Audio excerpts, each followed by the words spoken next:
Ito po ang pag-uusapan natin for today. Diversion Brothers. O, kilala nyo yan? Diversion Brothers, nag-init sa maleta. Pangalawa, 39 billion flood control project ni Bongbong sa Cebu. Di umano. Yan, pag-uusapan natin. Matindi ito. Meron na namang ang ginagawang kalokohan itong mga diversion people. Oo. Pangatlo, 20 pesos na bigas sa Cebu. Available na. Puntahan na ng Cebu. Oo, doon daw may 20 pesos. Okay? Tambi, nawawala. Oy, matagal na yang hindi napapagdinig sa media. Oo, dati epal-epal yan, tapang-tapang yan eh. Nagsabi tayo, "Wag niyo nga kaming pakialaman." Yung mga pa-ganun-ganun pa. Ngayon, asa na si Tambi. Sige, yan po pag-uusapan natin.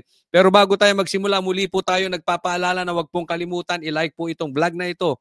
And sana naman doon sa mga hindi pa po natin subscriber, konting panahon lang yan click nyo yung subscribe button kung kayo ay hindi nyo pa na-click yan dati. Okay? Hindi na po natin pagtatagalin. Dire-diretso na po tayo agad-agad sa ating topic dahil kay Coach Oli, bida ang balita. Ito, pag-usapan natin merong nagagalit sa ombudsman. May nagrarally. Naku, patay ka, boying. Pero, obserbahan nyo po itong rally na ito. Ilagay ninyo kung anong napansin ninyo, Ivan, anong nais iparating sa ombudsman ng mga grupong nagtungo dyan ngayon? Magandang tanghali sa iyo, Ella. Panawagan ng mga grupo magsagawa ng masinsinang investigasyon ng Office of the Ombudsman at sampahan ng kaso ang lahat ng sangkot sa malawakang korupsyon ngayon sa gobyerno. Kasama niya Anya o public officials na nasa executive branch. Okay, ito, bibigyan ko kayo ng panahon para obserbahan diba? May rally. So okay yan, may mga nagrereklamo. Alam naman natin, questionable talaga si ombudsman. Kahit ako, wala akong tiwala dyan sa mamang yan no? Bakit pa ilagay yan? Yung nag-appoint sa kanya, lalong walang katiwa-tiwala, hindi katiwala. Eto, pero mapapansin nyo, sige, lagay nyo, wag nyo kalimutan kasi pinananagot. Baka teka muna, walang so far so good, di ba? Bakit wala sa executive department? Yung hawak ni Bongbong, mga secretary, siya, etc., walang napapanagot.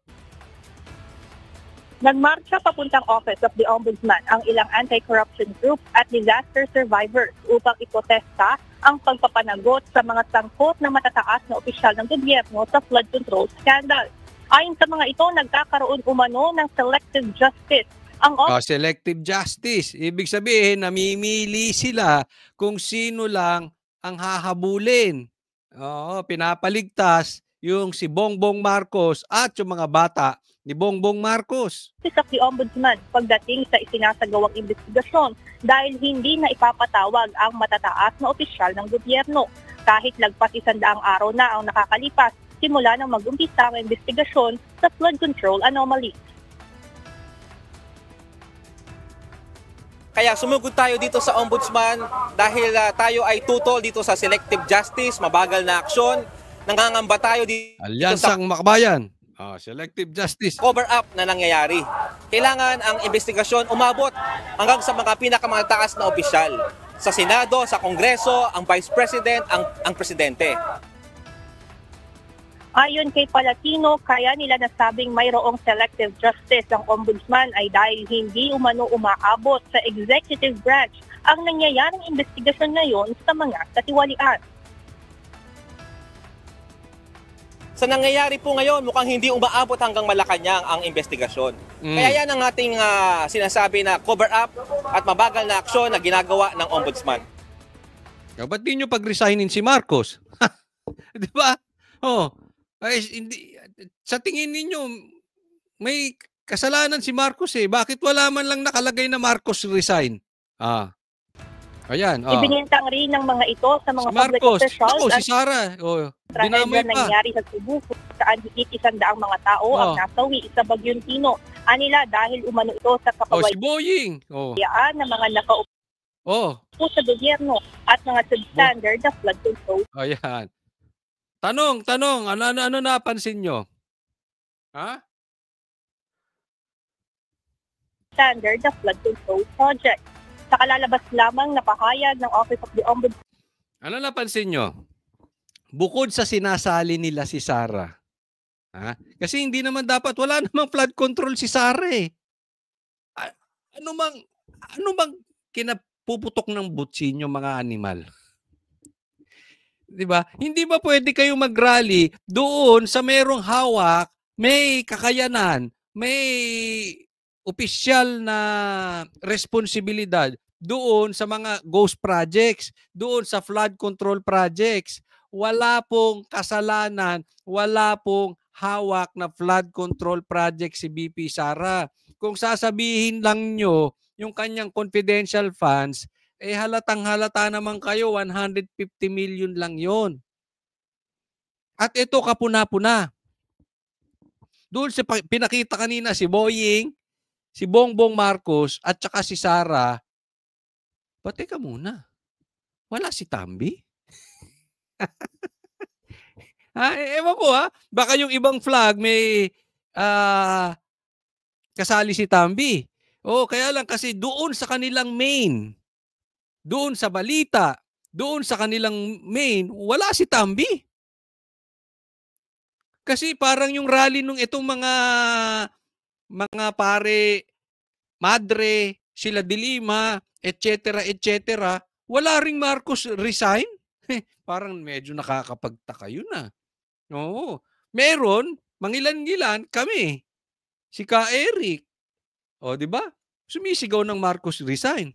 Pero yung karamihan, yung umakyat sa stage, hindi raw nila papanawagan yung Marcos resign. Parang ganito. Walang Tambi. Di ba? Kitang-kita naman. Itinuturo sa flood control projects, mga ghost projects, mga budget na biglang tumaas, yung mga insertions na biglang tumaas. Kasama si Tambi dyan. Ang pinipilit yung kasama si Sara. Di ba? Halatang-halata kayo. Pag binasa nyo, comment section nito, puntahan nyo. Anong sinasabi? NPA yung mga yan, komunista yung mga yan. Di ba? Basahin nyo. Ito kasi ang sabi-sabi. Okay? Tanong ko, kayo ba ay naniniwala dito? Pag ang rally iniiwas kay Tambi, NPA. Kasi ang leader daw ng NPA ngayon at komunista daw, di umano Hindi naman ako naniniwala. Ewan ko kayo, naniniwala ba kayo? Ang leader daw ng NPA ngayon, ang pumalit na, ang pinanser ng mga komunista, si Tambi. Yun ang sabi. Pero si Cotsoli hindi naniniwala diyan. Pero obserbahan nyo lang Di kasi dalawa yan Meron yung nagrarally nang wala si Tambi, yung isa naman nagrarally na walang Marcos resign. Pag walang Marcos resign, Pinklawan ang rally. Kung walang Tambi, NPA daw. Tama ba ako? Tama-tama. O mali ako? Yun nasabi sa akin Obserbahan nyo. Kaya ako, kung magrarally lang, tapos sasabihin nyo, accountability, pag-resignin natin yung mga magnanakaw, pero walang Marcos resign, walang Tambi-Tambi, kayo na lang mag-rally. Ano yan? Tapos gusto nyo nakalagay dun si Sara? Ilalagay nyo lang ang picture ni Bongbong Marcos na panagutin. Basta andyan si Sara? Saka nyo lang ilalagay na andyan yung mukha ni Tambi basta andyan si Sara? Halatang-halata. Kaya kung ganun lang, wag na. Wag na. Lokohan niyang animal na yan. nakikiramay ang ahensya sa mga nasalanta ng Bagyong Tino. Drama. Mayroon na rin anilang special task force na una nang nag-iimbestiga sa mga infrastructure projects na iprioridad na imbestigahan ang mga proyektong dapat sana. Antayin nyo yung rally na magaganap. 3 araw yun. 3 yun. Maraming magbabaliktaran dyan. Yan po ang ipanalangin natin. Na lumabas, lumitaw sa liwanag yung mga madidilim. Lumabas sa liwanag yung mga magnanakaw. Ma-expose sila todo. I will remind you again, yung sinabi ni Cayetano, maraming pera yang mayan. Yang nagnakaw ng pondo ng taong bayan na trilyon, malaki po yun. Kaya sabi niya, guguluhin tong investigasyon. At ang panggugulo ng mga lintik na yan is delaying tactics at diversion. So, wag tayong papayag doon. Pero magkakaroon ng rally. At kung matutuloy po, 3 araw po itong gaganapin na INC rally. At ang balita ko ay may iba pang religious na sasali at iba-ibang ahensya at iba-ibang grupo na sasali. In that 3 days, let's pray, may mga manindigan magbaliktaran. Andun po yung susi. Yung 3 araw na yon, may magising, may magbaliktaran. Kaya, abang-abang tayo dyan. Ay makakabawas ng pinsala ng Bagyong Tino. Tiniyak rin ng Ombudsman na isusulong ang hustisya na may malasakit, sipag at determinasyon. Yan. Ito. Next po, puntahan natin to ha. Yung kanina pong pinakita natin ay diversion ng mga NPA. Di umano. Okay, yan ang sabi. Excuse me po. Ito po, diversion naman, declare. At tingnan natin yung sasabihin niya. Yusek, good afternoon po, Yusek. Yusek, sa pakikipag-ugnayan niyo sa DPWH, ilan ba yung nakuha nating data kung pag-uusapan na flood control projects sa Cebu and ano-ano yung mga status sila? Ayan. Tinatanong si Claire, ano yung data na nakuha nyo patungkol sa flood control projects sa Cebu? Data ang tinatanong. Okay. Ano yung data mo, Claire? Sa ngayon po, meron po tayong initial data na nakuha mula sa DPWH website. Since 2016 to 2022. Diyan pa lang, sabi ko tarantada. Ang kinuha niyang data sa DPWH talagang 2016 to 2022. Niloloko tayo ng mga animal na to. Kasi kung aayusin mo yung gusto mo talagang maayos yung, alimbawa lang isa yung bahay ko doon sa Cebu nang kinain ng tubig. Isa doon sa pamilya ko ay nalunod. Masakit po yun eh. Tapos ang sasabihin ni Claire, kinuha mong data 2016 to 2022. Baka sa isip-isip ko, talagang ginagago tayo na itong mga to. Ngayon nangyari yung baha, kami yung namatayan, kami ang lumubog ng bahay. Ang inuuna nyo pa, politika. Talagang ang bababoy nyo. Hindi ko ako yung biktima dyan. Yan talaga isipin ko. Ang bababoy ninyo. Mga wala kayong puso. Ipinasok nyo pa rin yung agenda nyo para mailubog ang Duterte. Hindi nyo na nirespeto yung mga namatay. Hindi nyo na nirespeto yung mga nawalan ng bahay. Ang nasa isip lang nyo, yung sarili ninyo. Pero teka muna. Okay? Yun yung point doon eh. Kaya nakakaasar. Pero tingnan nyo to. May ipapakita ko sa inyo. Ito po, itong ginagawa ni Claire, ito ang istorya ng kabuuan. Ito ang sumasalamin sa kabuuan ng strategy nila. Papakita ko sa inyo.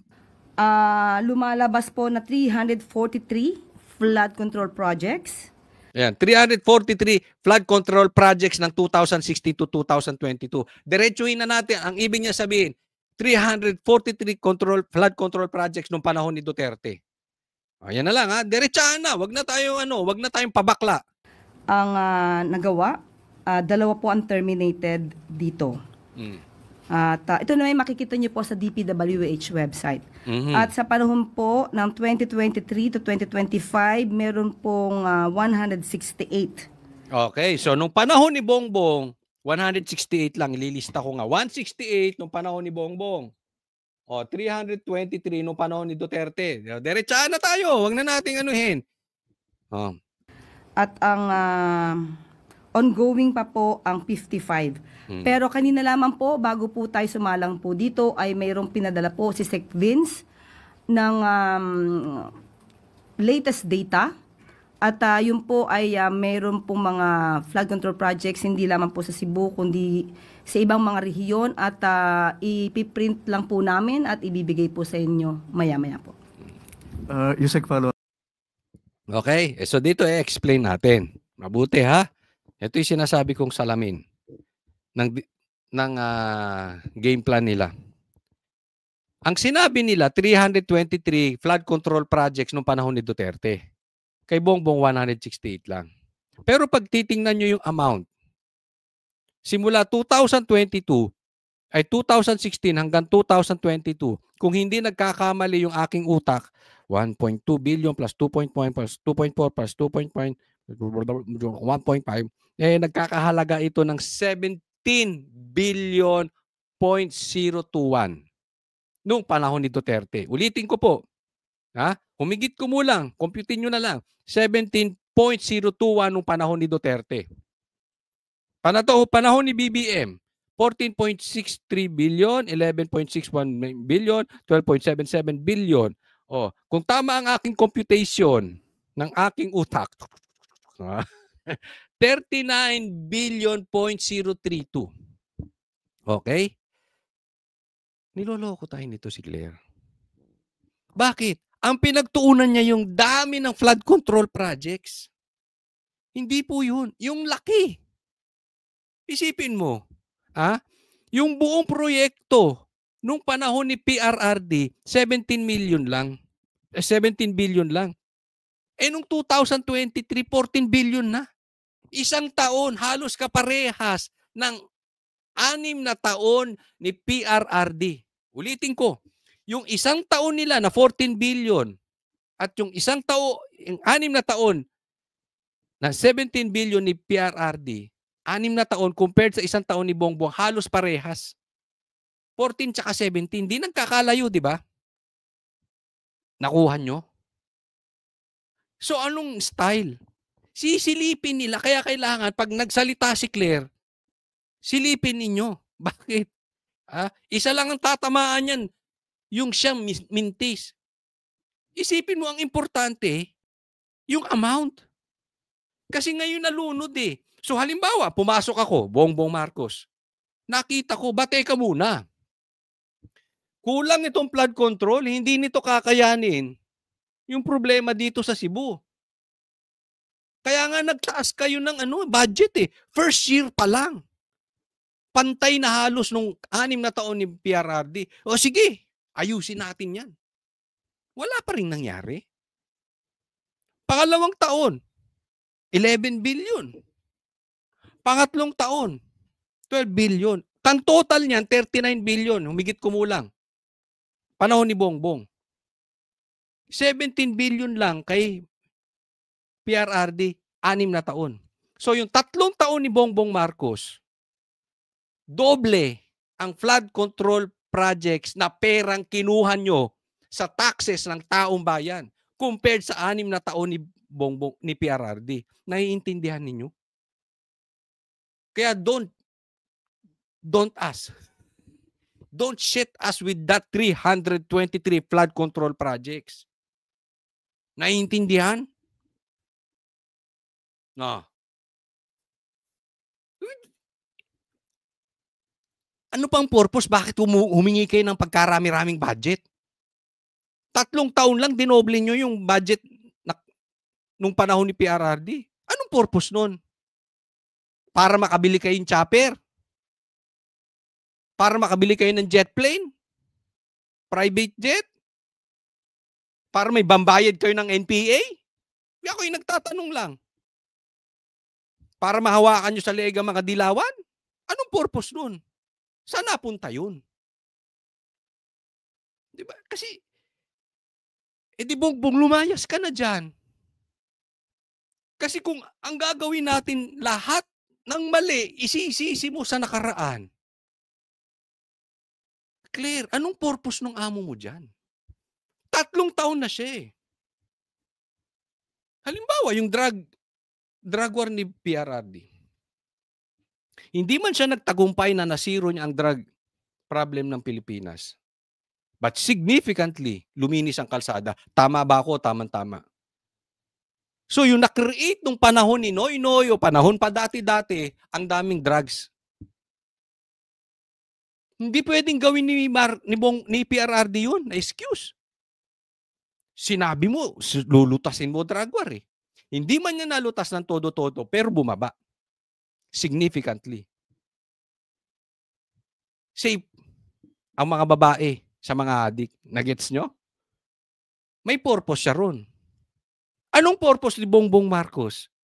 Kung lahat isisisi nyo kay PRRD. Eh di lumayas na kayong dalawa dyan, wala kayong silbi, mga animal. Ah, di ba?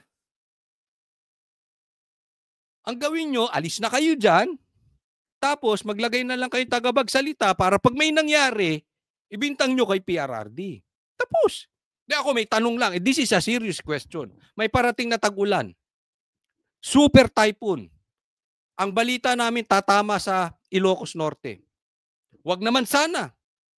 Wag naman sana. Pero pag nagkabaha, naulit yung nangyari sa Cebu, mangyari sa Ilocos Norte, kasalanan pa rin ni PRRD? Ha? Kasalanan ni Sara? Bay, mahiya naman kayo sa balat ninyo.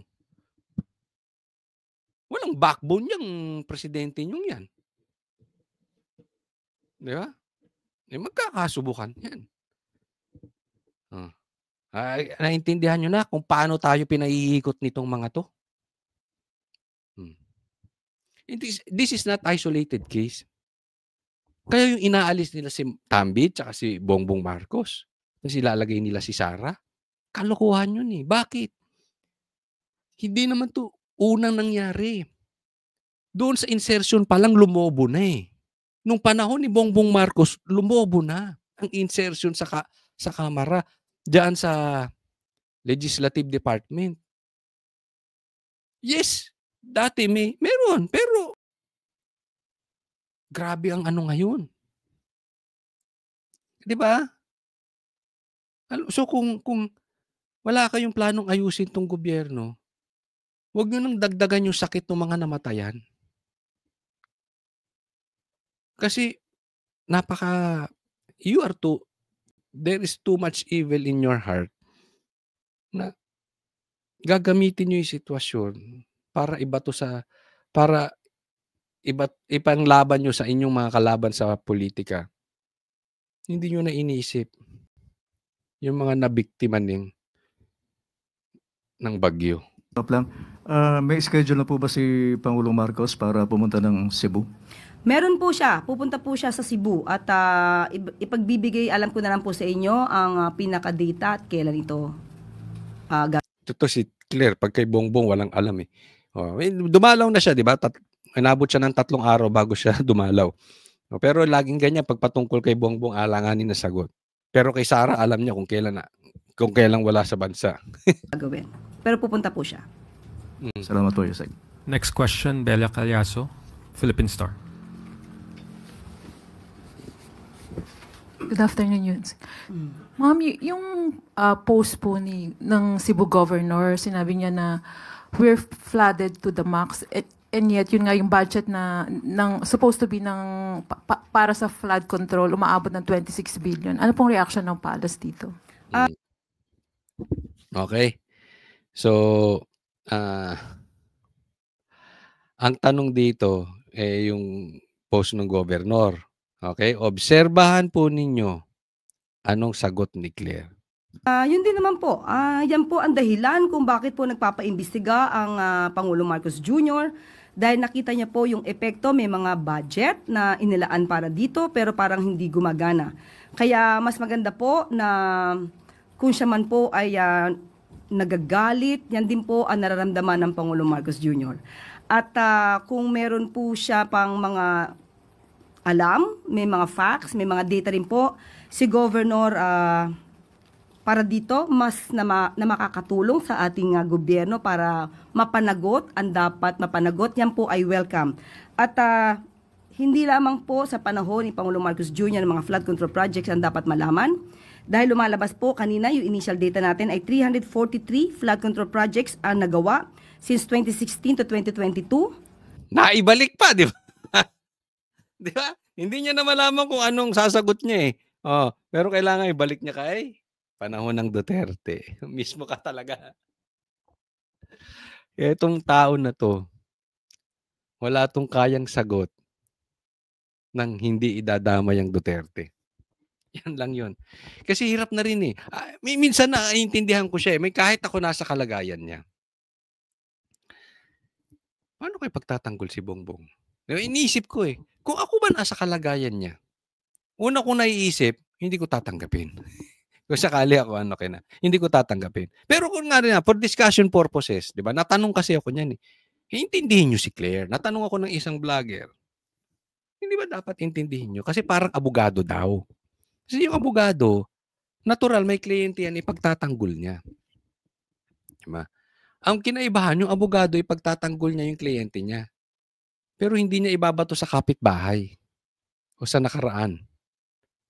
Pagtanggol mo lang yung kliyente mo. Halimbawa, pinagbibintangan yung kliyente mong pinatay yung kapitbahay. O, ipagtatanggol ko yung kliyente ko hindi siya pumatay. Pero hindi ko ibibintang doon sa ibang tao. Kasi kawawa naman yung ibang tao, di ba? Makonsensya ka naman.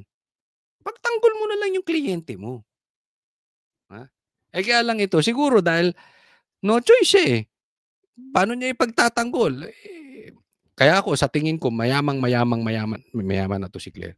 Kasi yung ganyang kabigat, yung ganyang kahirap ipagtanggol, at para sirain mo yung pangalan mo sa ganyang klaseng tao, dapat, kahit bukas, halimbawa, natanggal na si Bongbong Marcos at wala na siyang trabaho, kailangan hanggang mamatay na yung apo niya, buhay na siya. Kasi masisira ang karir mo dyan. Hindi man masira ang karir mo, pero yung pagkatao mo sirang-sira. So dapat sulit. Di ba?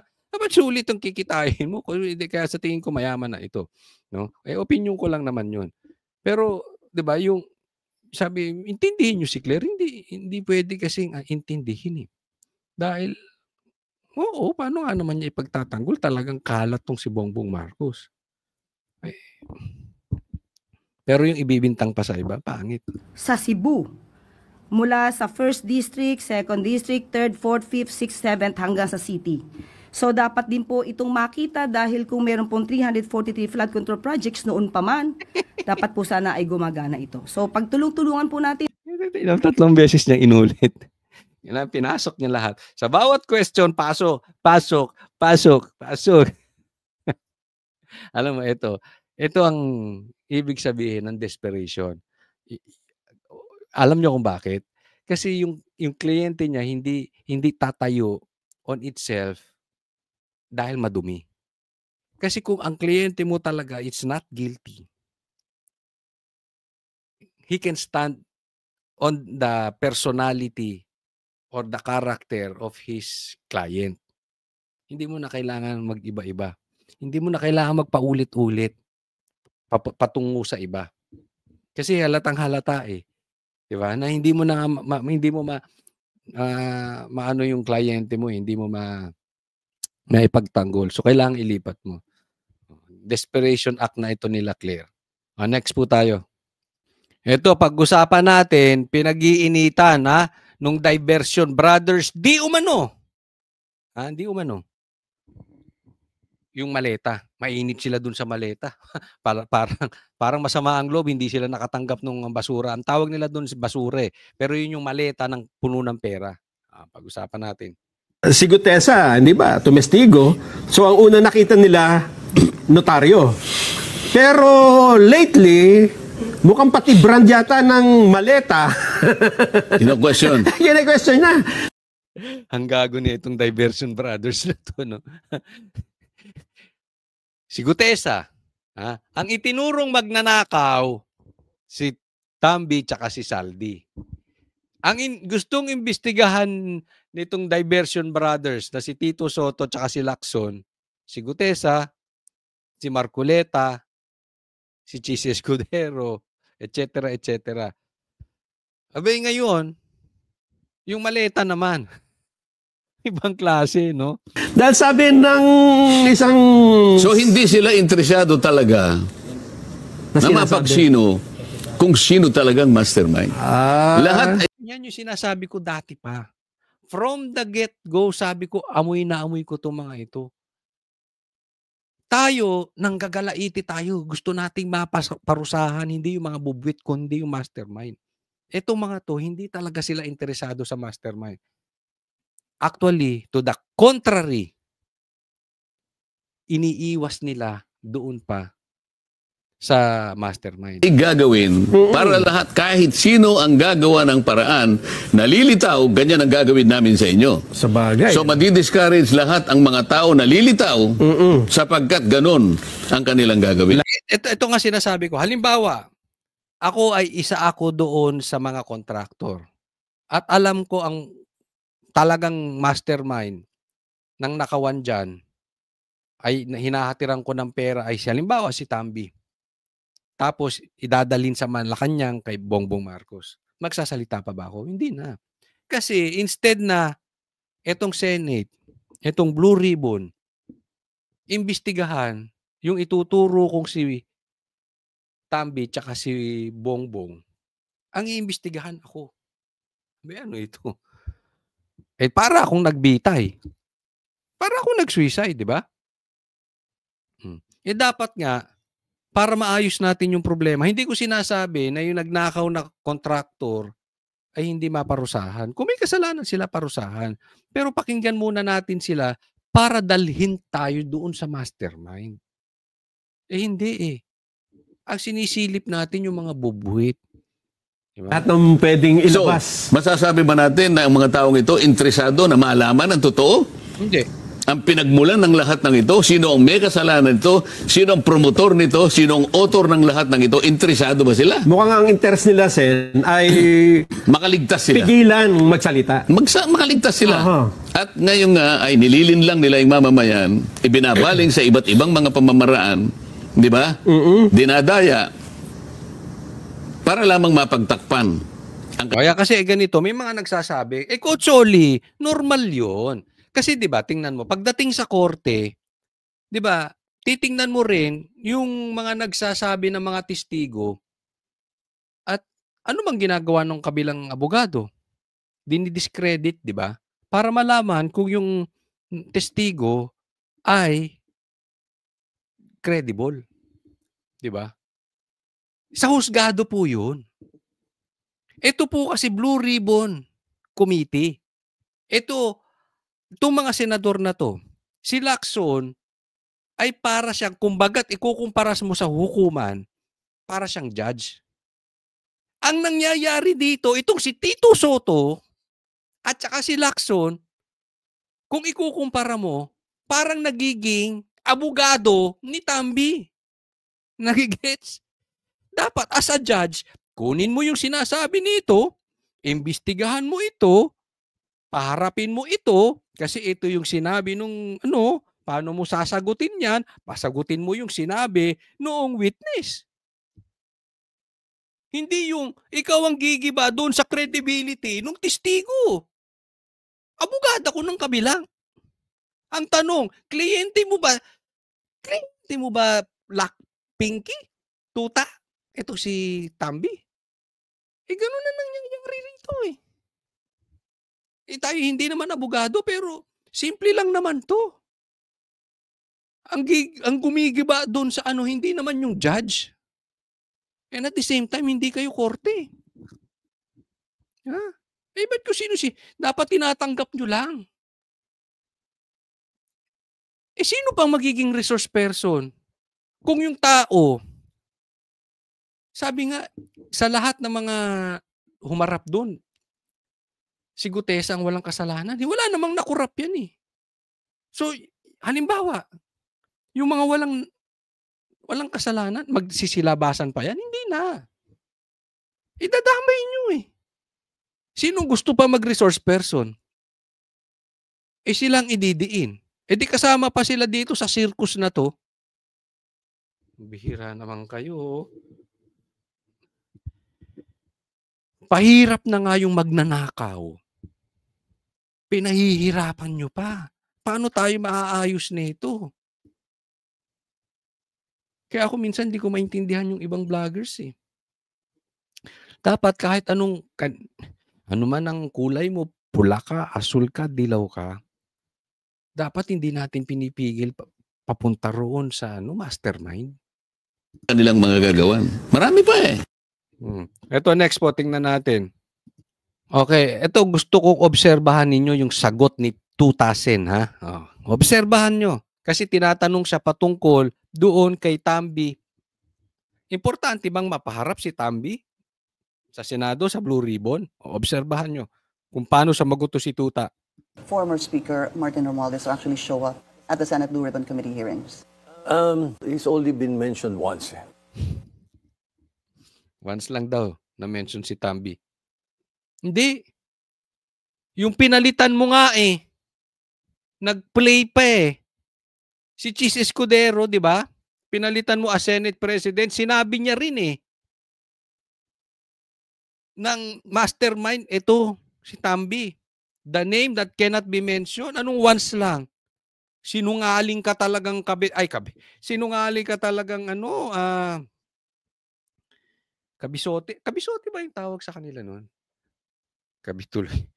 Di ba? May tawag sila doon sa kanilang And so I will not have a fairly good judgment of how important that would be. Orly Gutesa. Yeah, Would that be correct, sir? the Gutesa affidavit that is being questioned. Kita mo, natatawa siya.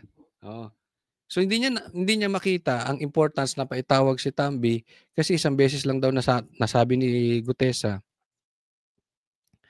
At may problema pa yung notaryo. Yung affidavit tapos tabi-tawa. Kikita mo? Kita niyo yung istorya? Di ba? Abogadong-abogado dating kay Tambi. Ba't hindi mo patawag as a resource person? Kung wala siyang kasalanan, di wala. Pero hindi, doon pa lang. Kinakat na di ba? Itong mga to, hindi ko talaga. Pero antayin natin. Meron daw, di umanong magaganap. So, relax din. Kasi, balita ko marami na rin nagagalit. Hindi na lang sila, siyempre, gigipitin di ba? Anyway, baka ano pa masabi ko. Kalma lang, meron na tayong nadidinig. Meron na tayong nadidinig na galawan. Next week, maaano natin yan. Ito po, next. Ay, idagdag ko lang itong yung patungkol dun sa maleta na kina-question nitong nitong dalawang Diversion Brothers. Kasi masyado raw mahal yung maleta. Diba? Pag ganun kadami, iba yung maleta pa lang iaabot na daw di umano ng milyon. Basta I don't remember the exact figure kung magkano yung maleta na yun, no? So sa dami noon, talagang malaki. Maleta pa lang ang Rinoma ata ang pangalan nung So, mamahalin. Hindi ko lang maalala eksaktong pangalan at presyo. Kayo nang ini-issue. Teka muna, lalagyan mo ng bilyon eh. Ano ba naman? Kukwestiyonin nyo yung presyo ng maleta. Para mong sinabi, ay, bibili ako ng Sequoia. Gusto kong bumili ng Patrol. Gusto kong bumili ng GMC. Gusto kong bumili ng Ferrari. Kaya lang B8. Magastos sa gas. Yung iba B12 pa. Tanga! Bibili ka ng mamahaling kotse, hindi mo kayang magpagas. Huwag kang bumili ng mamahaling. Naiintindihan mo? Parang ganito yung konsepto nila eh. Ang mahal masyado nung maleta, lalagyan lang ng pera. Yung condominium nga eh. Yung bahay nga sa Forbes eh, ginagawa lang tambakan ng pera eh. Ang babaw naman nung argumento nung iba. Masyara raw mahal yung maleta. Isipin mo, bibili ka ng condo unit sa BGC, tatambakan mo lang ng pera. Bibili ka sa Forbes, pupunuin mo lang ng pera. Tapos hindi ka makakabili ng maleta. Kahit ba sabihin nating milyon-milyon yung maletang yan, panis yan sa atin, mahal yun. Oo. Sa akin, hindi ako talaga. Pero sa kanila, panis yun. Kung ang problema natin, paano tayo kukuha ng pera, sila ang problema nila. Saan nila itatago yung pera? Kasi hindi naman nila pwede itago sa bangko yan eh. Matitrace yan. Yung ganong kalaki, hindi itatakbo nila yan. O kaya mapapansin nyo ngayon, maraming politiko pupunta Europe, di ba? Ganyan. So lalo tayo maghihirap. Di ba? Yung iba binibigay sa mga tuta. Yung iba may mga kabit. Ay maraming politiko dyan, maraming. Hindi ko nilalahat ha. Oo, yung balita namin. May mga politiko. Yung isa, hindi ko nababanggitin, pero sikat na sikat sila, magkakapatid silang politiko. Ang daming kabit. Yung isa din naman, may kabit din. So bigyan mo yan. Pwede mong yung pera, pwede mo ibigay sa mga tuta para masuplayan nila yung mga kabit nila. Di ba? Parang ganun. Wala tayong sinasabing pangalan, ha? Next po. Eto, bigyan ko lang ng komentaryo etong statement ng mga bossing ng mga tuta. Ang daming mga politiko, ang daming tuta na itong si Tambi eh, no? Ngayon lang ako nakakita ng buhaya, maraming tuta. Ito bossing nila. Ano sabi niya? The Filipino people, I give you this solemn assurance. Ano bang Tagalog ng solemn? Makabagbag. Basta solemn, parang alam nyo na yun. I will never betray your trust. Diba? Ito, simple lang to eh. Kung dalawa lang tong sinasabi ni Tambi na ito, totoo to o hindi totoo. Walang gitna. Hindi daw niya i-betray ang tiwala ng taong bayan. Solemn assurance. So, kung totoo ito, ibig sabihin, napakalinis nitong congressman. Ito ang pinaka malinis na naging House Speaker. Kung totoo kasi isipin mo, wala siyang kinalaman. Tapos, yung mga nasa paligid niya, kumita ng bilyon-trilyon. Yung best friend niya, nakabili 3 chopper, bahay sa Forbes, private jet, and yet, siya walang kinita. So, napakalinis nitong tao na ito. Kung totoo itong sinasabi niya. Pero kung hindi totoo itong sinasabi niya, demonyo tong animal na to. Grabe. Wala nang konsensya. Kasi yung kanyang pagtanggi, yung kanyang pagsisinungaling is with confidence. So ibig sabihin ay hindi na siya nakokonsensya. Yung kanyang pagsisinungaling ay sobra-sobra na pati sarili niya napapaniwala niya na. Ganyan na po ito kademonyo. Ganyan na po ito kasama. Sagad sa buto. Hindi na, wala nang usapang konsensya. Di ba? Yung isipin mo, nakikita niya siguro. Malamang, nakikita niya yung mga nalunod doon. Mga namatay sa Cebu, mga namatay sa baha, mga namatay sa lindol, bumabagsak ang ekonomiya ng Pilipinas dahil sa korupsyon. So kung involved siya, baliwala sa kanya yun. Wala siyang pakialam dun. Wala siyang konsensya. Parang sinasabi, wala akong pakialam sa inyo, malunod kayo lahat sa baha. Basta ako ligtas. Ganun lang yan, dalawa lang yan. Super linis to. O sobrang sama ng tao na ito. Kahit mabatay yung mga nasa paligid niya, wala siyang pakialam. Your choice. Anong sa tingin ninyo? Super linis to? O super sama? Next po. Ito po ay gusto kong bigyan ng komentaryo. Hindi ko alam kung si Kiko Barsaga ay nagbibiro nito. Bongbong Marcos, totoo ba ito? Nagtatanong tayo na maliwanag. O nagbibiro si Kiko Barsaga? Kasi sabi niya, breaking news, NFA rice is now for sale in Cebu for 20 per kilo. Nagbibiro ba si Kiko Barsaga? Sarcastic ba siya, Bongbong Marcos, o totoo? Kasi Bongbong Marcos, gago ka kung totoo to. Hindi po mura yun, ha? Ano lang yun? Tagalog ng stupid. Tanga ka, wala ka talagang alam. Kasi ginawa niya na to, if I'm not mistaken, sa Cebu din, di ba, lindol? Pambihira, ininegosyo mo pa. Yan ba yung pangako mong 20 pesos na ilalabas mo? Yung gagawin mong 20 pesos ang bigas. Kung totoo to, hindi ito biro, 20 pesos na bigas.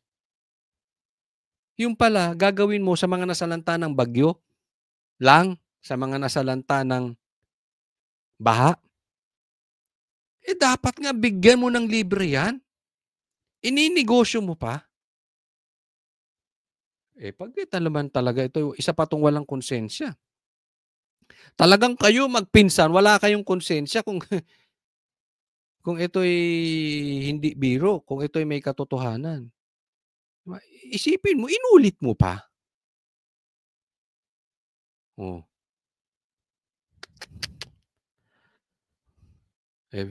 Ako sa tingin ko talagang sunog na utak nitong si Bongbong Marcos kung totoo to. Wala na to.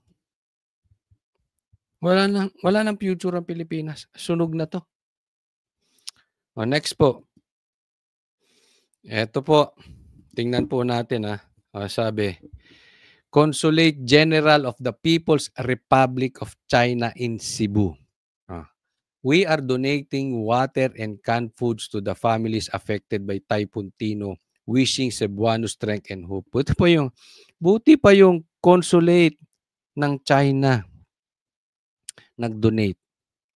Si Bongbong Marcos. Di umano, magbebenta pa ng bigas na 20 pesos. Animal na yan. Ito yung kinahagalitan nila. China. Sila pa yung tumutulong. China. Yung pinagmamalaki mong Bongbong Marcos na EDCA, ni hindi man lang namin naramdaman dyan sa Cebu. Ni wala man lang naitulong sa Cebu. Sinabi nyo ang purpose ng EDCA ay para makatulong. Pagka may ganitong klaseng disaster, asa na yung EDCA? Hindi, nagpakatuta ka sa mga kano, ang tumutulong sa atin, China. Hindi ka ba nahihiya niyan, Bongbong Marcos? Sa bagay, inaaway mo yung China doon nung umatin ka dyan sa ASEAN Tapos, Magi-gate crash ka para kamayan si C, President C. Kakahiya ka talaga, Bongbong Marcos. Pero tama to.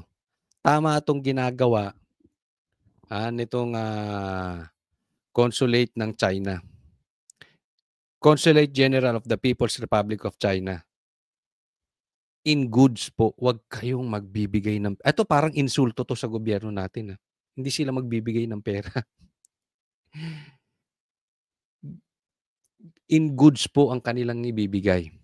Kasi kung pera yan, mapupunta na naman yan sa mga lintik na mga gobyerno natin. Sa mga lintik na mga politiko, sa mga buhaya nating politiko na kahit na disaster na lang, ang iniisip yung kanilang kapakanan. Kapakanan na magbenta ng 20 pesos na bigas, kapakanan na maituro ang Duterte, kapakanan na makuha ang pera pa. So tama yan. Diba? Tama. Buti nga eh. Supalpal sa pagmumukha ng Pilipinas yan. Natong mga politiko. O nga pala, ang SMNI meron din silang pinost ko sa Facebook. Okay? Maaasahan yung SMNI. Talagang ipinamimigay. Okay? So, kung gusto nyo pong mag-donate, it's up to you. Kung sa SMNI, para maparating sa Cebu, kung may kaibigan kayo, parating nyo na ng diretso, basta wag lang sa gobyerno. Wag.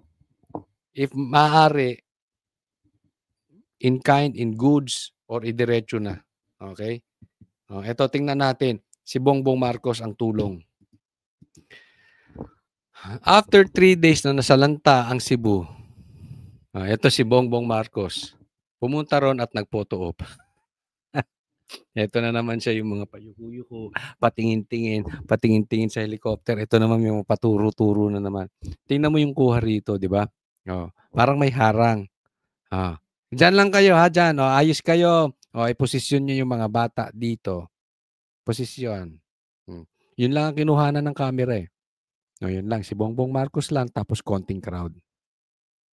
Sana man lang kinuha ninyo hanggang likod. Di ba yung sitwasyon?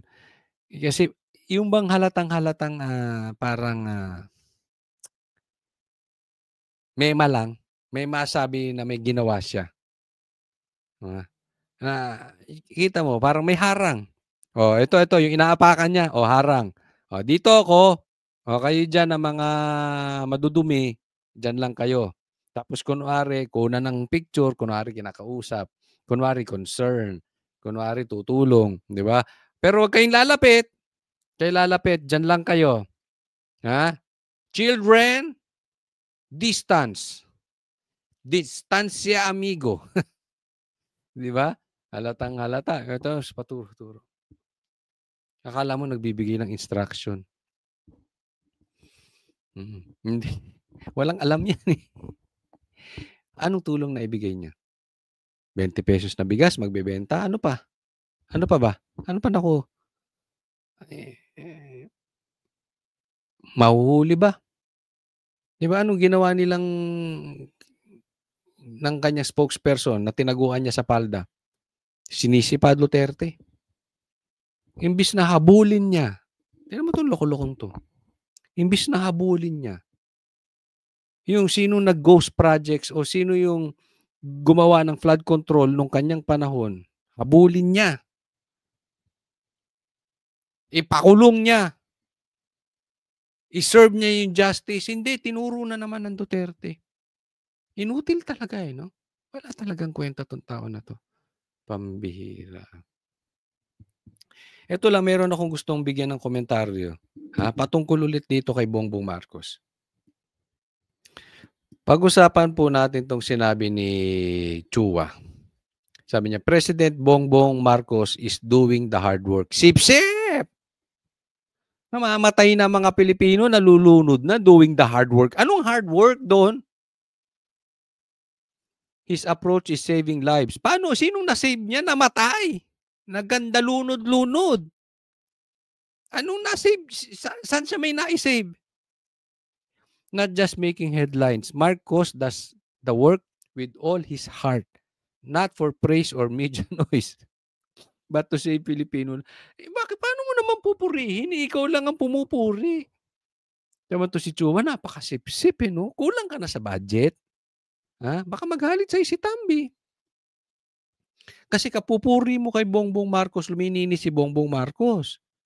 Ang dapat nililinis nyo si Tambi. Yan ang gusto niyan. Siya ang linisin nyo, wag si Bongbong Marcos. Baka mawalan ka ng budgetan dyan. Ha? Huwag masyadong sip-sip. Kasi tatandaan ninyo, change is coming. Oo, kung may Santa Claus is coming to town, change is coming. And if it comes sooner, kasama kayong lulubog kung kaninong tumbong yung sinisip-sip nyo. Mag-iingat kayo. Ha? Mag-iingat kayo. Hindi po tayo nananakot, pero tatandaan mo. Yung iba dyan, maraming pinatayong City Hall. Sa gitna ng sa bangketa. Oh. Delicates yan. Ha? Ingat sa kakasipsip. You make sure tama. Ha? Kasi hindi ko maintindihan sa mo pinulot tong saving lives. Oh. Okay po, maraming salamat po sa patuloy na sumusubaybay sa channel ni Coach Oli. Huwag pong kakalimutan, sana ay i-like nyo po at mag-subscribe po kayo dito sa channel ko, Coach Oli News PH. Sana po ay patuloy kayong mag-aabang at magsusubaybay sa mga videos pong ilalabas natin. Thank you po. God bless everyone.